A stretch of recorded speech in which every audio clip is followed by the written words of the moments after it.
안녕하십니까. 상황 판단을 담당하고 있는 박의령 강사입니다. 자, 2020년 PSAT 대비 실전 모의고사 과정을 시작하겠습니다. 오늘은 첫 번째 시간으로서 실전 모의고사 40문항을 하나씩 순차적으로 풀어내가는 방식으로 이번 첫 회는 진행을 해보도록 하겠습니다. 그래서 1회는 1번부터 20번까지 풀고 그 다음 잠시 쉬었다가 21번부터 40번까지 문항 순서 그대로 풀어나가는 방식으로 진행을 하겠고요.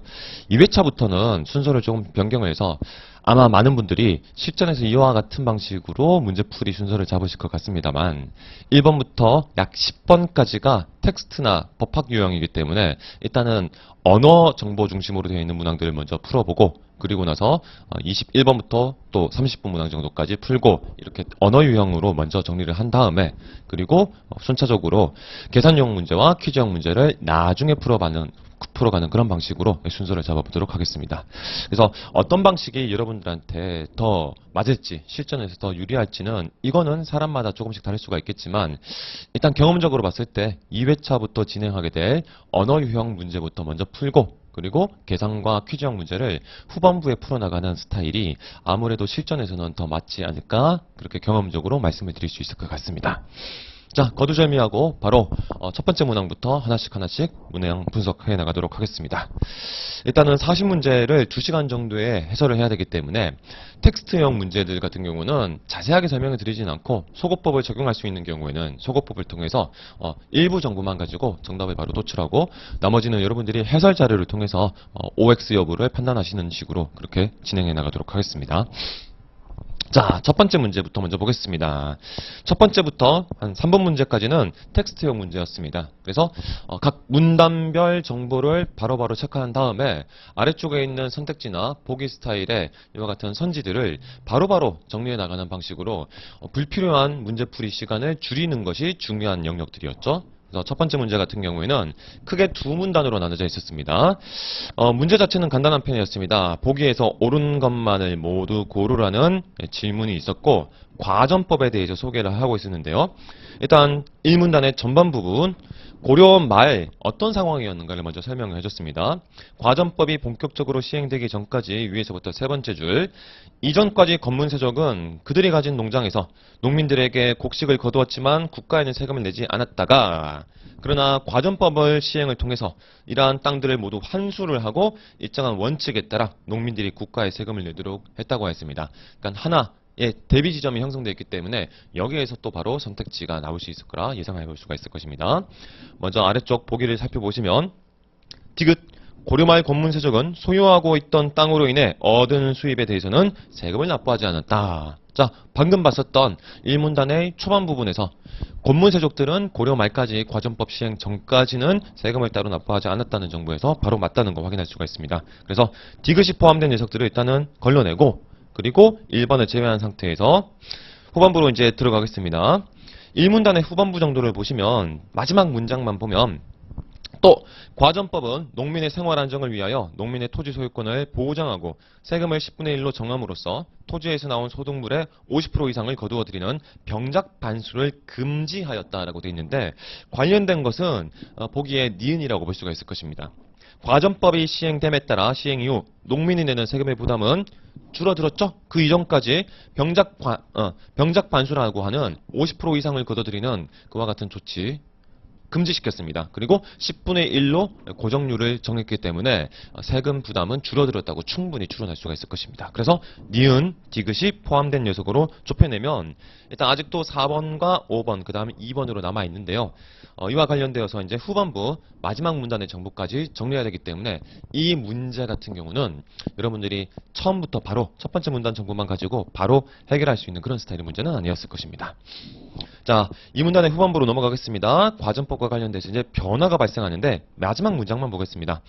이후 토지제도는 직전법으로 바뀌게 되는데 현직 관료와 퇴직 관료 모두에게 토지를 지급했던 과전법과는 달리 직전법은 현직 관료에게만 지급해 줬습니다. 그렇기 때문에 범위가 좁혀졌다고 바로 판단할 수 있겠죠? 리을부터 먼저 보면 과전법에서 직전법으로 변경됨에 따라 토지 지급의 대상 범위가 더 넓어졌다고 했는데 좁아진다고 보는 것이 맞을 것입니다. 그래서 리을 잘못됐고 그 다음 마지막 남아있는 것이 기억인데 부족해진 과전을 보충하기 위해 직전법을 시행했다고 했는데요. 마지막 문장에서 토지제도가 직전법으로 그냥 바뀌었다고만 설명이 되어 있을 뿐 이것이 어떤 인과관계상의 문제점을 해결하기 위해서 기억에서 말하고 있는 것처럼 부족해진 과전을 보충하기 위해서 직전법을 시행한 것인지는 확실하게 안 나와 있었습니다. 그렇기 때문에 기억 같은 경우는 이것을 지문을 통해서는 확실하게 단정할 수 없는 정보라고 판단해서 틀렸다고 체크를 해주셨으면 됐을 겁니다. 일단 정답은 2번이 되죠. 자, 바로 두 번째 문제로 넘어가겠습니다. 오픈 프라이머리 제도와 후반부에 등장하는 클로즈드 프라이머리 제도에 대해서 옳게 추론한 것을 물어보는 문제였습니다. 이것도 문단별로 정보를 하나씩 체크할 수 있을 것인데요. 첫 번째 문단에서는 오픈 프라이머리란 어떤 것인가를 일단 개념 설명을 해줬고 두 번째 문장 위에서부터 네 번째 줄부터 보면 당초 미국에서 유래한 오픈 프라이머리의 사전적 의미는 투표자가 자기의 소속 정당을 밝히지 않고 투표할 수 있는 예비 선거로 풀이된다. 그래서 여기서의 오픈 프라이머리는 당원이 아니라고 하더라도 일반 국민들 혹은 시민들이 특정 정당의 후보 경선 과정에 참여할 수 있는, 즉 투표를 할 수 있는 권리를 개방해 준다는 것이지 이들한테 실제 당직자가 아닌 사람들까지 후보가 될 수 있게 만들어주는 그러한 단임권의 어떤 역할을 부여해주는 것은 아니었습니다. 그래서 첫 번째 문단에 방금 읽었었던 내용을 바탕으로 보기를 살펴본다면 니은이 바로 정리가 되겠죠? 오픈 프라이머리 제도가 시행되는 경우 당원이 아니더라도 예비선거의 후보자가 될 수 있다. 네, 후보자가 될 수 있다는 말이 아니라 예비선거에 있어서 후보자를 선출할 수 있는 그런 투표권을 부여받을 뿐이었습니다. 자, 니은 잘못된 것이기 때문에 니은이 들어간 녀석들을 제외한다면 범위는 2번 아니면 5번으로 확 좁혀졌습니다. 그러면 기억만 맞는지 살펴보시면 되겠죠? 자, 그 다음 두 번째 문단과 세 번째 문단 이렇게 쭉 이야기를 펼쳐놨고 세 번째 문단에서는 오픈 프라이머리의 장점이 무엇인가? 그래서 오픈 프라이머리의 장점으로 언급되고 있는 것은 상향식 투명 공천이기 때문에 국민이 직접 뽑는다는 그런 성격을 가진다. 두 번째, 정당원보다 상대적으로 객관적인 국민이 참여하기 때문에 참신한 정치 신임 발굴 계기가 될 수 있다. 그 다음 경선 흥행에도 도움을 줄 수 있다. 크게 봤을 때 세 가지 정도가 나와 있었습니다. 이것과 관련돼서 바로 해결할 수 있는 선지는 없었기 때문에 4문단까지 정리를 해보자면 반면 오픈 프라이머리의 단점은 정보의 부족 등으로 인해 정치 신임보다는 그래도 당선은 누가 될 것인가 인지도 있는 현역 프리미엄을 가진 기존 정치인이 선택될 수 있고 정당 정치의 근간인 진성당원과의 충돌 가능성이 있다라는 정도의 또 단점이 설명되어 있었습니다. 자, 이제 3문단, 4문단의 장점과 단점을 종합한다면 보기 가운데 디귿 오픈 프라이머리의 도입으로 정치 신인의 진입이 쉬워지므로 자, 여기까지는 3문단에서 확인한 정보가 맞습니다. 정치 신인의 진입은 쉬워지는 것이 맞는데 4문단에서 본 것처럼 그러나 실제 당선, 선택이 될 가능성이 높은 것은 역시 현역 프리미엄을 가진 기존 정치인이 더 그와 같은 선택 가능성이 높다고 설명이 됐었기 때문에 디귿의 후반부 인지도 높은 현역 정치인들은 제도 시행에 반대할 것이다 라는 지점이 잘못됐죠. 현역 정치인들은 자신들이 그래도 당선될 가능성이 높기 때문에 굳이 반대할 이유까지는 없을 것이다. 이렇게 추론한 것이 타당했을 것입니다. 그래서 디귿과 니은 둘 다 잘못됐기 때문에 나머지 기읍과 리을이 자동적으로 맞다는 판단을 해주셨으면 됐을 겁니다. 자, 정보는 4문단 정도까지 해서 다 정리가 될 수가 있었습니다. 자, 바로 3번 문제로 넘어가겠습니다. 자, 3번 문제 정도까지는 굳이 PPT 정리를 할 필요가 없을 거기 때문에 그냥 바로바로 시험지를 보면서 말씀을 드리는 방식으로 진행하겠습니다. 자, 3번. 다음 글을 근거로 판단할 때 옳은 것은 자, 이 문제 역시 각 문단별로 선택지가 거의 하나씩 정리된다고 생각하시면 되는 스타일이었습니다. 첫 번째 문단, 일단 필리핀의 어떤 언어와 풍속에 대해서 설명을 해주고 있는데요. 세 번째 문장을 보시게 되면 젖을 빨리 떼면 동생을 빨리 돌보기 때문에 그래서 산모들은 대개 아기들에게 모유를 1년 이상 먹이게 되고 네 번째 문장 젖을 뗄 경우에는 초승달 동안에 젖을 떼야 아기가 앓지 않고 잠을 잘 잔다는 그런 믿음이 있었습니다. 그 다음 젖을 뗄 때는 매운 후춧가루나 와인을 젖꼭지에 발라서 더 이상 젖을 빨지 못하도록 하는 조치를 취했는데 관련되어서 선택지 3번을 바로 체크할 수가 있을 것입니다. 비사야스 지방의 산모들은 후춧가루나 와인을 젖꼭지에 발라 젖을 떼야 아기가 잠을 잘 자고 아프지 않게 된다고 믿는다고 했는데, 자, 후춧가루나 와인을 젖꼭지에 바르는 것은 젖을 떼게 만드는 것이라는 것은 맞는데, 이것이 아기가 잠을 잘 자고 아프게 되는 그러한 결과를 불러일으킨다는 믿음 때문에 이와 같은 조치를 취한 것은 아니었습니다. 첫 번째 문단에서 봤듯이 젖을 뗄 경우에는 초송달 동안에 떼야지 아기가 앓지 않고 잠을 잘 잘 수 있다고 믿었습니다. 그러니까 이와 같은 잠을 잘 자거나 앓지 않도록 만들기 위한 어떤 원인, 거기에 해당하는 조치로 볼 수 있는 것은 초승달 동안에 떼는 것이지, 와인을 묻히거나 후춧가루를 묻히거나 하는 방식을 취하는 것과는 관련이 없었던 것입니다. 그래서 3번 선택지 인과관계 설정이 잘못됐다고 판단할 수가 있을 것입니다. 자, 이와 같은 방식으로 두 번째 문단과 세 번째 문단까지 여러분들이 2번 선택지나 1번 선택지에 대해서도 틀렸다는 판단을 바로 하실 수가 있을 것입니다. 그래서 1번 같은 경우는 3문단의 후반부에서 맨 마지막 문장을 보면, 만약에 아기가 땅바닥에 배를 대고 엎드려서 자면 불륜이나 고난이 가족에게 온다고 믿으며 아기가 이를 갈면 몸에 기생충이 있기 때문이라고 여긴다에 대해서 1번 선택지, 필리핀에서는 아기가 이를 갈면서 자면 가정에 불화가 생길 것이라고 믿는다고 했는데요. 아기가 이를 갈면 몸에 기생충이 있을 것이라는 추측을 하게끔 만들어주는 것일 뿐, 이것 자체가 가정의 불화로 연결되지는 않았습니다. 가정의 불화는 다른 내용과 관련된 것이었습니다. 자, 그래서 이와 같은 방식으로 하나씩 처리를 하면 5번 선택지가 정답이라는 것을 확인할 수가 있습니다. 4문단을 보면, 또한 아기가 자라면서 몸을 뒤집고 구르거나 기르고 할 때 부모들이 도와주지 못하도록 하는데, 이건 왜 그런가?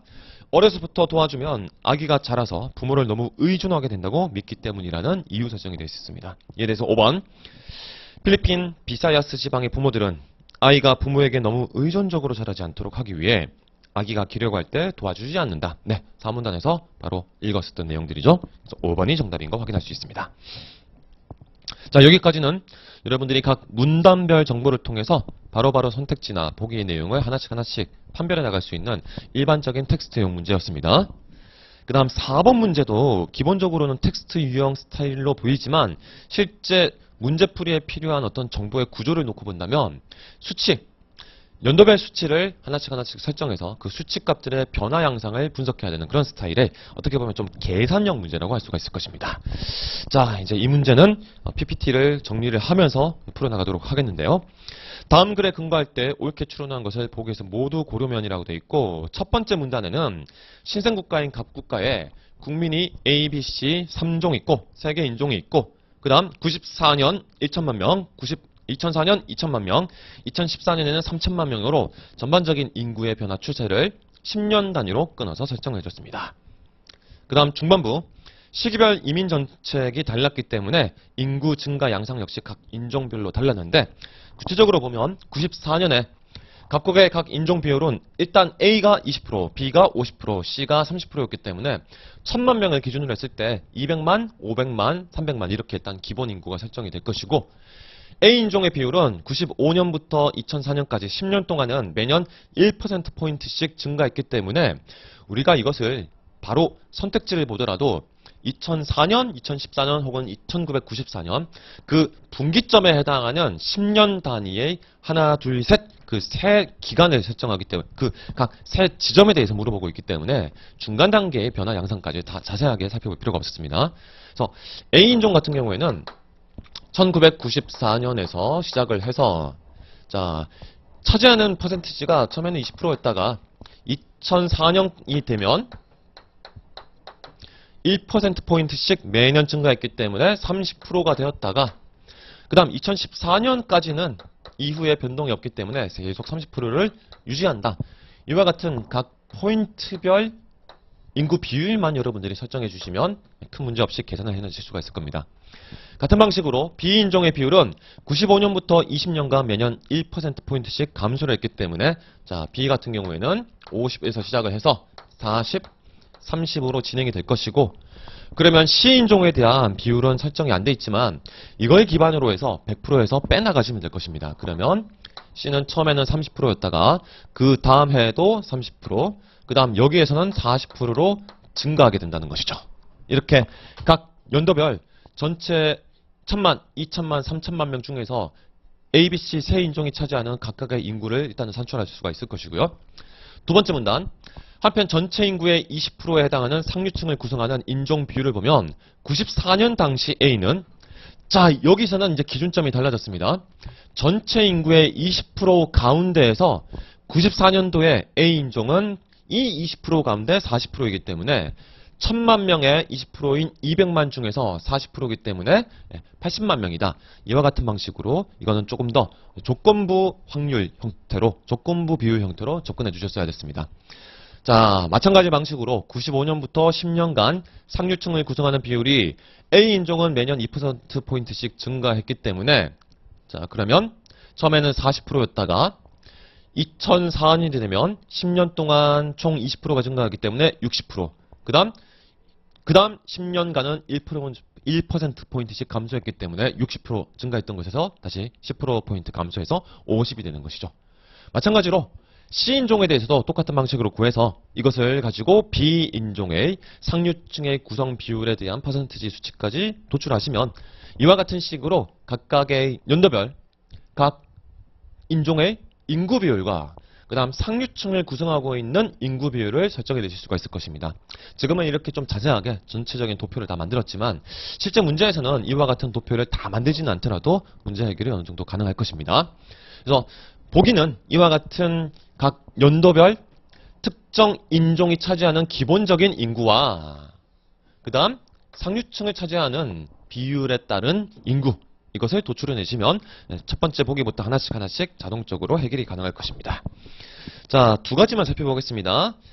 기업 같은 경우 2014년에 A인종은 총 1천만 명 이상일 것이다. 이것은 전체 A인종 전체 인구를 물어보고 있는 것이기 때문에 전체 30%를 차지한다고 했었던 2014년에서 3천만 명의 인구 중에서 30%이기 때문에 900만 명, 그러면 1천만 명이 안 넘는다. 1번 기억 틀렸다는 거 바로 확인할 수가 있고요. 그 다음 D급 같은 경우 C인종이 차지하는 비율은 2004년에 비해서 2014년에는 증가했을 것이다. 자, C인종이 차지하는 비율이기 때문에 이 퍼센티지 수치의 변동 양상으로도 바로 확인할 수가 있습니다. 30%였던 것이 40%로 증가했죠. 그래서 구체적인 숫자까지 인구수까지 다 산출하지 않아도 또 자연스럽게 간단하게 해결할 수가 있었던 선지입니다. 자, 디귿 맞는 선택지였다는 거. 이와 같은 방식으로 나머지 선택지도 이렇게 정리한 도표형 자료를 통해서 여러분들이 간단하게 해결하실 수 있을 겁니다. 자, 다음 법학형 문제 5번 문제로 넘어가겠습니다.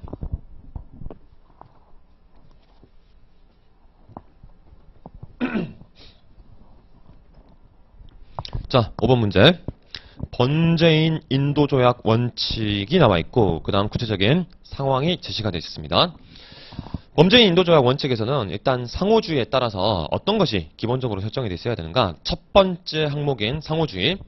범죄인의 인도를 청구하는 국가가 동종이나 혹은 유사한 범죄에 대한 범죄인 인도 청구에 응한다는 보증이 있는 경우 인도한다는 원칙인데 이 보증이 있다는 것은 아래쪽에 등장하는 상황에 입각해서 본다면 범죄인 인도 조약이 체결되어 있는 국가 간에 이와 같은 범죄인 인도 조약이 성립될 수 있다는 것이죠. 인도 요청을 할 수 있고 그리고 그에 대해서 수락을 하든지 아니면 거절을 하든지 하는 그런 프로세스는 적어도 상호 범죄인 인도 조약이 체결된 국가 사이에서 작동할 수 있는 것이지 상황에 A와 C 국가는 이와 같은 범죄인 인도 조약을 체결하지 않았습니다. 따라서 이 양 국가 간에 있어서는 아래쪽에 나와 있는 다른 원칙들 혹은 다른 조항들도 더 이상 고민할 필요가 없다고 바로 판단하셨으면 될 겁니다. 자, 그 다음 인도조약 원칙의 두 번째 항목부터 보면 뭐 여러 가지가 나와 있는데요. 일단은 네 번째 자국민 불인도 자국민을 인도하지 않을 수 있다는 원칙인데 이와 같은 않을 수 있다는 원칙에서는 이것이 수의적인 원칙이라는 거, 즉 해도 되고 안 해도 되는 원칙이라는 것을 정확하게 판단해 주셨어야 됐습니다. 무조건 자국민이라고 해서 인도하지 않는 것이 아니죠. 아닐 수도 있을 뿐입니다. 그 다음 구체적인 문제 해결과 관련해서 가장 핵심적인 역할을 했었던 것은 다섯 번째 항목인 정치범 불인도 항목이었습니다. 자, 여기에서는 어떻게 설정이 되어 있습니까? 정치적 성격을 지닌 범죄는 인도하지 않는다는 원칙으로서 정치범죄 해당 여부는 전적으로 피청구국, 범죄인을 인도해 주시오라고 청구를 한 국가가 아니라 그와 같은 요청을 받은 피청구국이 자의적으로 판단해서 이 사람이 저지른 범죄가 정치범죄인지 아닌지를 피청구국 입장에서 판단하고, 그래서 정치범이라고 판단한다면 인도를 하지 않을 수도 있게 된다는 것이었습니다. 이 항목이 가장 중요했었죠. 그러나 이와 같은 정치적 성격을 지닌 범죄에 대한 판단에 있어서 예외가 있었는데, 집단 살해나 전쟁 범죄, 마약 거래 등의 좀 질이 안 좋은 범죄들 혹은 대규모 성격을 가진 범죄들에 대해서는 이것은 정치범으로 보지 않는다는 그와 같은 예외 조항도 여러분들이 같이 고려를 해주셨어야 했습니다. 자, 나머지 군사범, 불인도, 최소한의 중요성, 원칙 같은 것들은 특히 최소한의 원칙, 중요성에 있어서는 이것이 일종의 요건, 일단 무조건 지켜져야 되는 요건으로 작용한다고 보셨어야 됐죠. 두 번째, 이 항을 보시면 A국은 자국 기준으로 봤을 때 사형이나 무기 또는 1년 이상 징역의 범죄만을 인도합니다. 그렇기 때문에 그냥 벌금형 같은 경우에는 인도를 안 해도 되는 것이죠. 자, 상황에서 C국적의 갑과 을이 B국 소속 항공기를 불법 납치했습니다. 이 과정에서 을 같은 경우는 B국 국민의 지갑을 강탈한 적이 과거에 있었고, 그 다음 갑 같은 경우에는 이 비행기를 납치하는 과정에서 소속 승무원을 살해하는 범죄를 저질렀습니다. 근데 이제 이와 같은 승무원 살해가 여러 승무원을 집단으로 살해한 것이 아니라 특정 승무원 한 명을 살해한 것이기 때문에 네 번째 항목, 정치범 불인도 항목에서 집단 살해의 성격을 가지고는 있지는 않기 때문에 만약에 이와 같은 갑과 을이 지금 나와 있는 상황에서처럼 정치적 목적으로 항공기를 납치한 것이다 라고 주장을 하고 있다고 한다면, 그러면 피청구국의 판단에 따라서 정치범이 될 가능성도 충분히 있는 것입니다. 즉, 피청구국의 판단에 의해서 이들을 굳이 인도하지 않을 가능성도 나타난다는 것, 존재한다는 것을 여러분들이 직관적으로 바로 판단해 주셨으면 보다 쉽게 문제를 해결하실 수가 있을 것입니다. 자, 일단 1번부터, 선택지 1번부터 하나씩 순차적으로 살펴보겠습니다. 1번, 항공기 납치를 사유로 한 B국의 갑과 을에 대한 인도 청구에 대해서 A국은 그냥 거절할 것이다 라고 단정을 했는데요. 자, 단정할 수 없는 것은 A국이 피청구국이고 피청구국인 A국 입장에서 이들이 정치범이다라고 판단을 했다면 인도하지 않을 수도 있을 것입니다. 그래서 자, 이와 같은 1번 선택지 단정을 했기 때문에 잘못했다라고 판단을 해주셨으면 됐을 것이고요. 2번 선택지, 갑의 탈영을 사유로 C국에서 인도를 청구하면 A국에서는 인도 청구에 응하여야 한다고 했는데 A국과 C국 사이는 범죄인 인도조약 체결이 안 됐습니다. 따라서 청구도 할 수 없고 거기에 응할 어떤 의무조차 발생하지 않는 것이죠. 자, 그래서 2번도 틀렸습니다. 그 다음 3번, 갑의 승무원 살해, 자, 5년 이상 징역이 되어 있습니다. 그렇기 때문에 맨 마지막 최소한의 중요성의 2항에서 1년 이상의 징역형 범죄에는 해당이 되지만, 그렇게 그와 같은 5년 이상 징역을 사유로 B국에서 인도 청구를 했을 경우 A국은 갑의 인도를 충분히 거절할 수도 있습니다. 왜? 1번 선지와 똑같은 프로세스죠. 정치범으로 판단할 경우에는 인도하지 않을 수도 있기 때문입니다. 그래서 3번, 수위적 조항을 적절하게 잘 해석하는 녀석이기 때문에 3번 선택지가 정답이었습니다. 자, 이와 같은 방식으로 일단 3번에서 바로 정답을 체크하실 수가 있고, 4번 같은 경우는 인도조약 원칙의 세 번째 항목인 특정성과 관련된 내용이었습니다. 여기 녀석도 잘못된 것이었죠. 자세한 해설은 여기서는 하지 않도록 하겠습니다. 자, 그 다음 법규형 문제 6번. 다음 규정을 근거로 판단할 때 보기에서 옳은 것을 모두 고르면, 자, 좀 긴 규정이 나와 있었습니다. 그러다 규정의 복잡함 혹은 어떤 구조적인 복층성이 별로 없었기 때문에 여러분들은 일부분씩 끊어서 바로바로 선택지를 판단하실 수도 큰 문제가 없었던 그런 문항입니다. 자, 여기에서는 평가와 관련된 것이죠. 정부가 각각의 자신들의 어떤 그런 기관 혹은 산하 기관에 대해서 평가를 하는 것과 관련된 평가 대상, 그리고 평가를 하는 데 있어서 반드시 지켜야 되는 어떤 그런 의무 규정 같은 것이 나와 있었던 것인데요. 일단 첫 번째 기본적인 용어의 정의를 1호부터 5호까지 해서 소개를 해줬습니다. 1호는 평가라는 것이 무엇인가를 그냥 개괄적으로 설명한 것이었기 때문에 별다른 내용은 없었고, 두 번째 2호, 첫 번째 쪽의 2호, 정부 업무 평가라는 것은 다음과 같은 평가 대상 기관이 행하는 정책 등을 평가하는 것을 말한다고 했는데, 여기에서는 가부터 라모까지 총 4가지가 언급됐습니다. 첫 번째, 중앙행정기관. 두 번째, 지방자치단체. 세 번째, 중앙행정기관 또는 지방자치단체의 소속기관까지. 그 다음, 과외로 공공기관까지 여기에서는 평가 대상으로 설정되어 있습니다. 근데 이와 같은 정부 업무 평가와는 다르게 3호, 자체평가라는 것은 중앙행정기관 또는 지방자치단체가 소관정책 등을 스스로 평가하는 것이기 때문에, 자, 2호에서 말했었던 정부 업무 평가,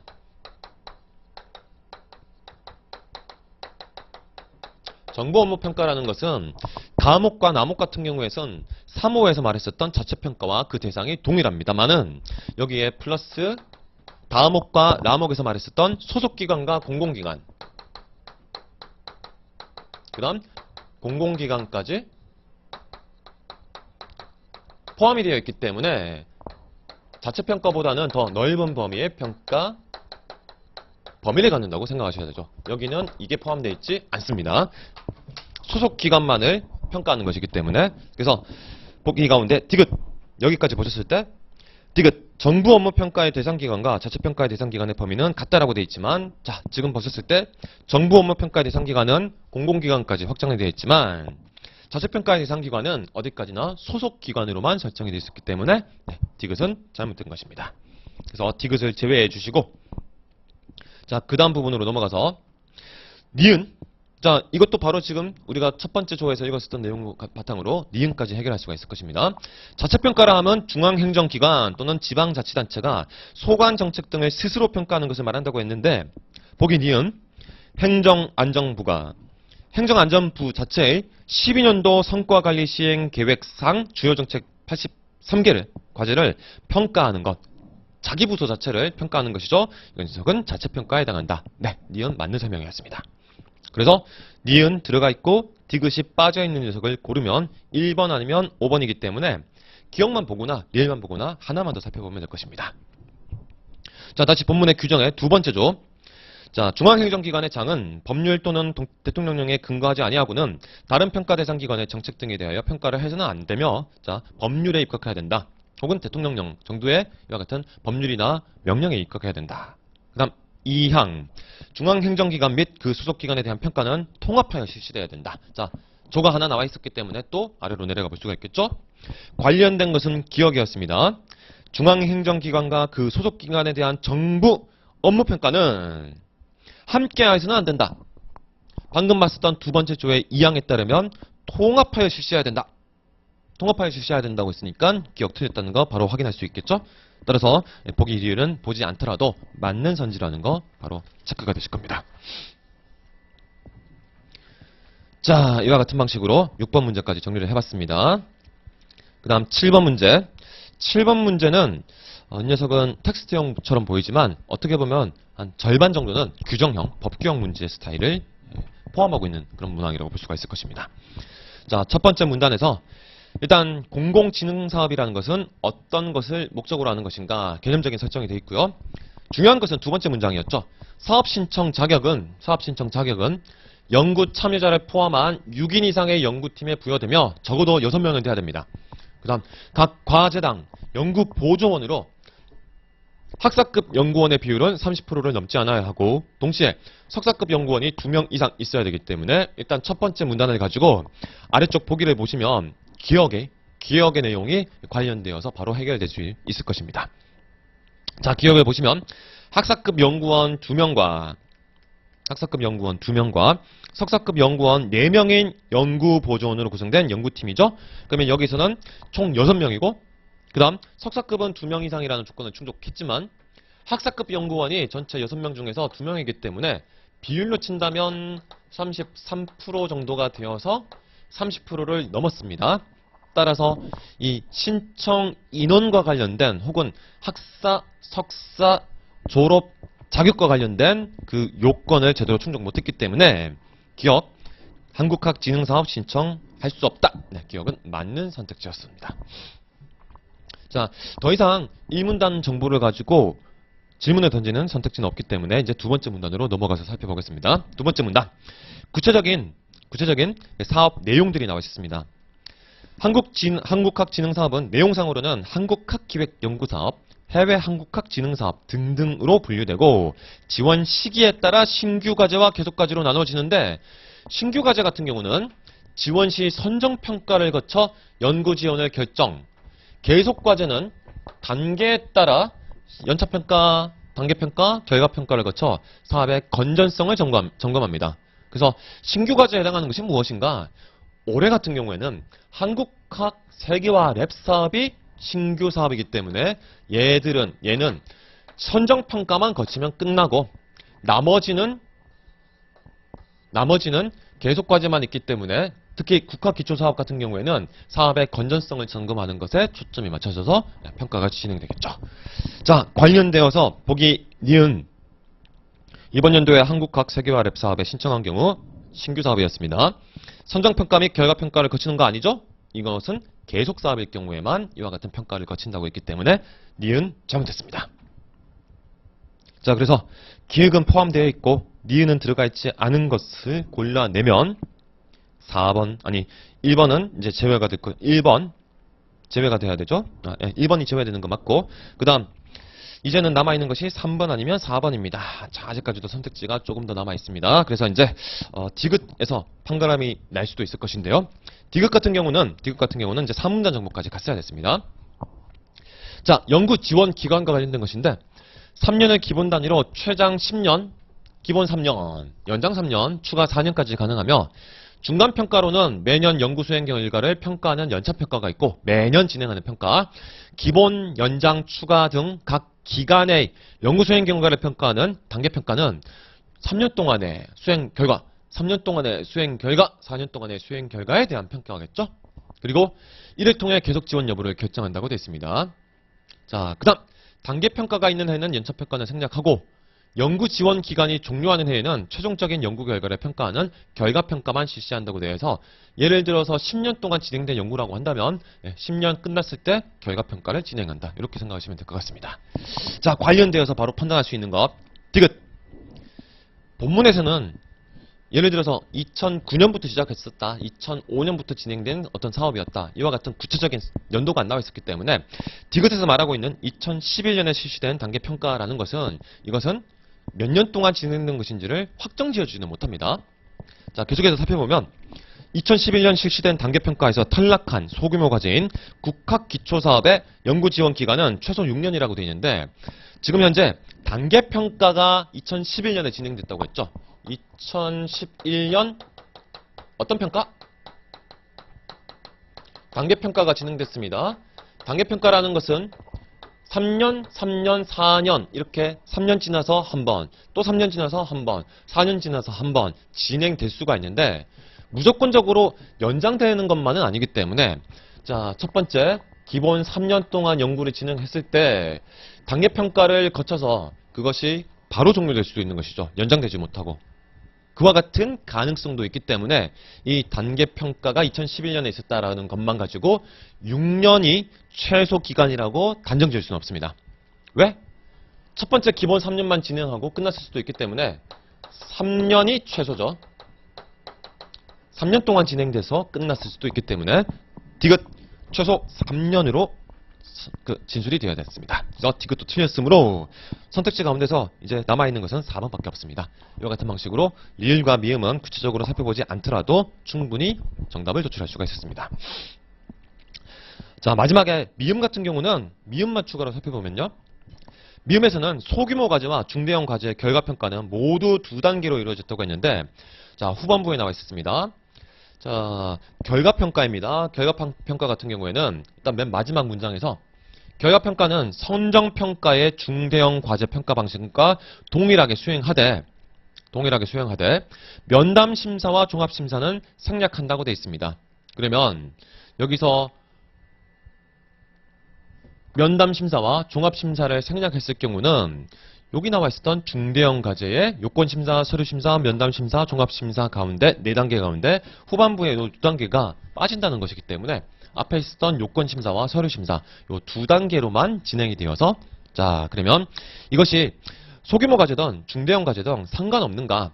자 그러면 다시 앞쪽으로 돌아가서 선정평가 같은 경우에는 이와 같은 과정을 거치고 중대형 과정은 이 선정평가에 있어서 4단계가 결과평가로 넘어가면 2단계로 바뀐다고 했었고 그 다음 마지막 결과평가와 관련돼서는 다시 더 읽어보면 연차평가는 선정평가의 중대형 과제와 동일한 방식으로 수행하되 면담심사 단계는 생략 단계평가는 선정평가의 중대형 과제와 동일한 방식으로 수행 자 더 이상의 정보는 없었습니다.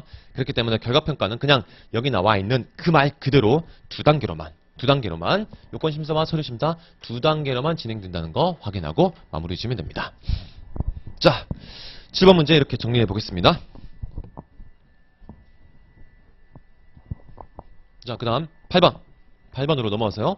다음 대화와 상황에 근거하여 판단할 때 옳지 않은 것은 이 문제는 간단한 편일 거기 때문에 더 자세하게 설명드리진 않고 지금 가형 같은 경우에는 검사든 아니면 두 번째 대화에서의 그 변호인이든 수단과 방법을 가리지 않고 각각의 역할을 다 해야 된다. 각각이 목적으로 하는 바를 다 해야 된다. 이와 같은 좀 적극적인 주장을 펼치는 사람이고 나리 같은 경우는 공정한 형사재판이 진행될 수 있도록 선을 지켜야 된다라는 입장을 취하고 있었습니다. 그래서 관련돼서 1번, 2번, 3번은 각각 강화하는지 약화하는지를 간단하게 판단할 수 있을 것이고요. 4번 선지만 바로 살펴보겠습니다.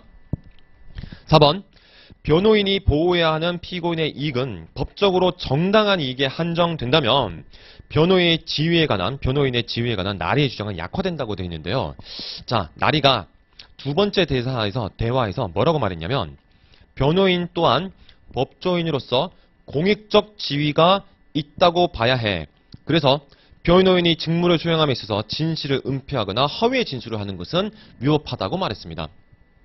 자, 변호인도 공익적 지위가 있기 때문에 피고인에 대해서 무작정 편들어주고 해서는 안 되고 법적으로 지키는 선, 법적으로 허용된 선 안에서만 피고인에 대해서 보호를 하거나 혹은 그와 같이 법적으로 보호받을 여지가 있는 부분과 관련돼서만 피고인의 편을 들어줘야 되는 것이라는 관점을 취하고 있습니다. 그렇기 때문에 4번 선택지에서 말한 것처럼 변호인이 보호해야 되는 피고인의 이익은 법적으로 정당한 이익에 한정된다는 전제하에서 자신의 주장을 펼친 것이지 그것을 넘어선다는 주장을 한 게 아니었죠.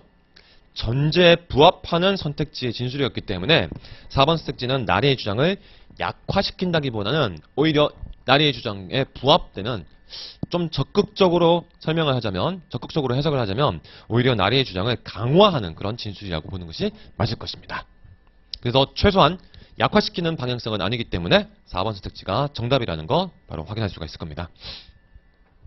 자, 이렇게 8번 문제 간단하게 정리하겠습니다. 그 다음 9번 문제. 자, 9번 문제 역시 법규형 문제였는데요.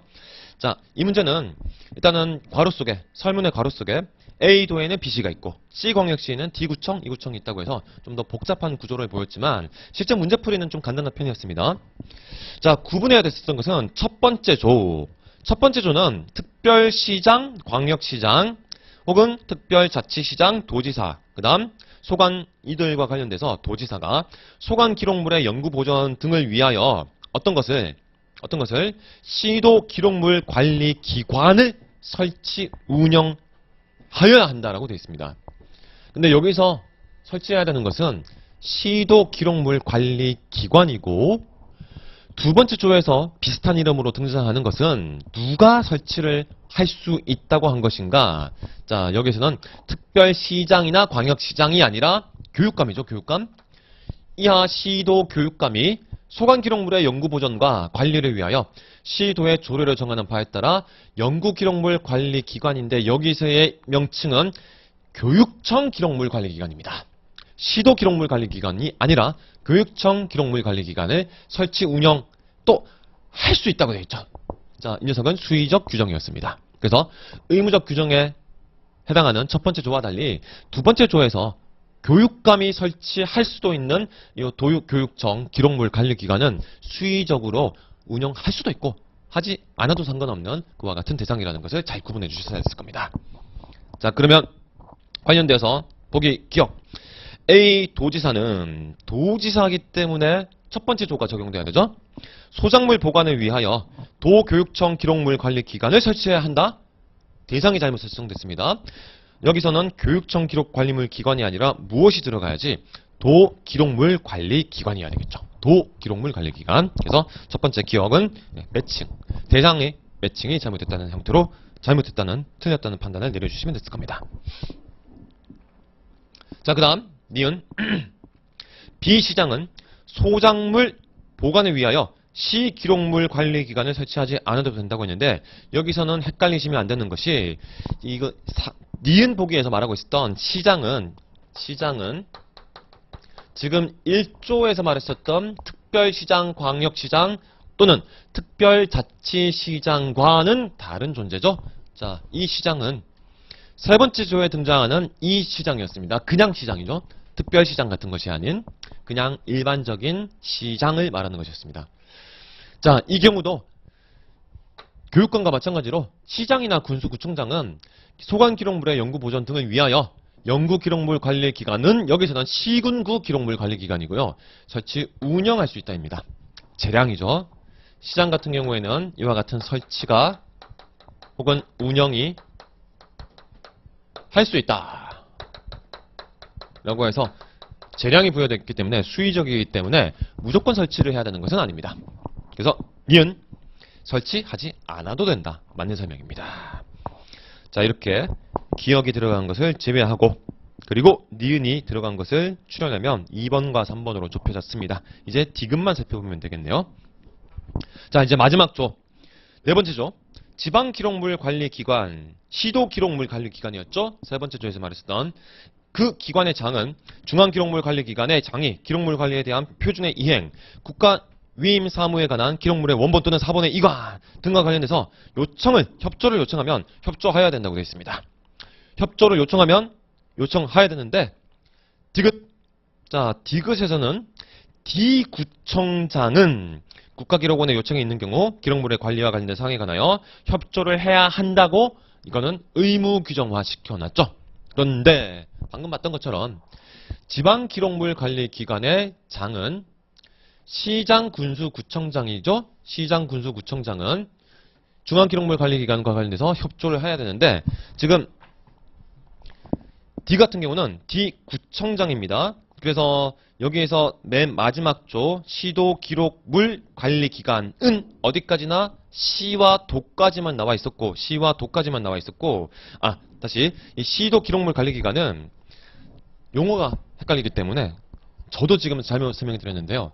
이 3조에서 말했었던 시군구 기록물 관리 기관이 아니라 첫 번째 조에서 말했었던 이 시도 기록물 관리 기관을 말하는 것이죠. 즉 특별시장이나 광역시장이나 아니면 도지사 정도급이 이와 같은 네 번째 조에 협조해야 되는 주체로 설정되어 있었던 것입니다. 근데 디귿은 구청장을 이와 같은 협조 의무자로 설정했기 때문에 잘못된 선택지라는 거 판단하실 수가 있을 겁니다.